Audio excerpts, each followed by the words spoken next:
Hello everyone. Today I am going to be telling you a story.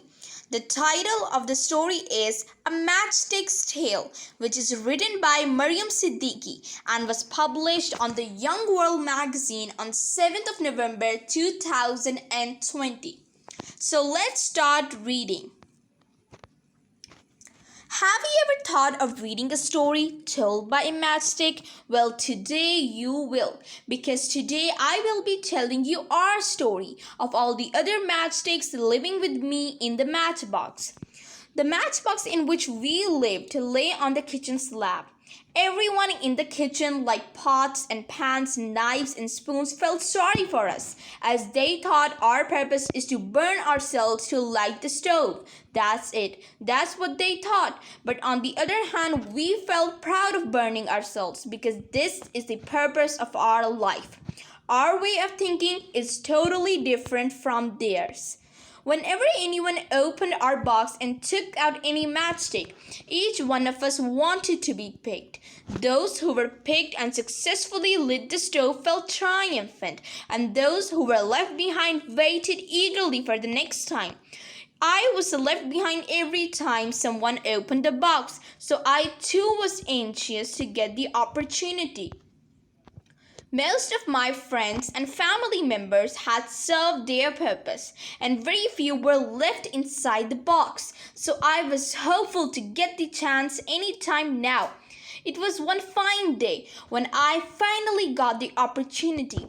I was so happy to fulfill the purpose of my life. But then, just at that moment, all of my happiness faded away, for the lady accidentally dropped me.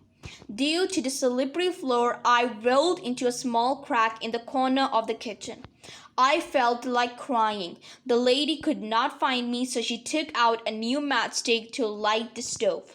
I watched as the flame came out. I was completely heartbroken, for I knew I would never get the chance to light the stove again. If I could, I would have cried with tears. The family who bought the box of matches in which I also lived contained 5 members: the father, the mother, and their 3 children. The eldest was a girl named Shahina, and the second was a boy named Arif. The third was a 10-year-old girl named Maria. She was very different from her other siblings. She was always lost in her thoughts and didn't talk much. But she had a special bond with us non-living things. It was as if she could understand us. One day Maria came into the kitchen to help her mother. She was cutting potatoes when her beautiful grey eyes fell on the slab, which was dirty.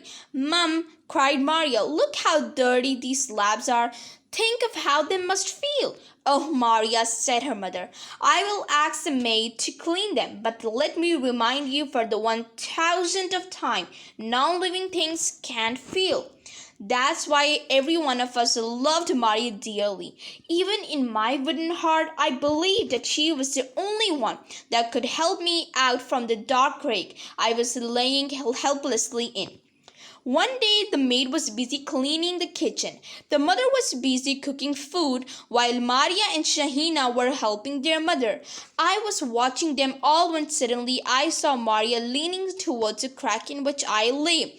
Then she sat down and pulled me out gently. "Oh my," she said, "how could you poor thing lay there? Mummy, look at this poor matchstick. He must have been lying here for days. Just think of how it must feel." "Maria, I'm sick and tired of you feeling this way. Non-living things can't feel. Your talk gives me a headache." And with that, she walked out of the kitchen. Shahina and Arif laughed and shouted, "Maria has no brains." "They will never understand me," said Maria sadly. Then her gaze fell upon me. "Now you poor matchstick, let me help you," she said, and then lit the stove with me.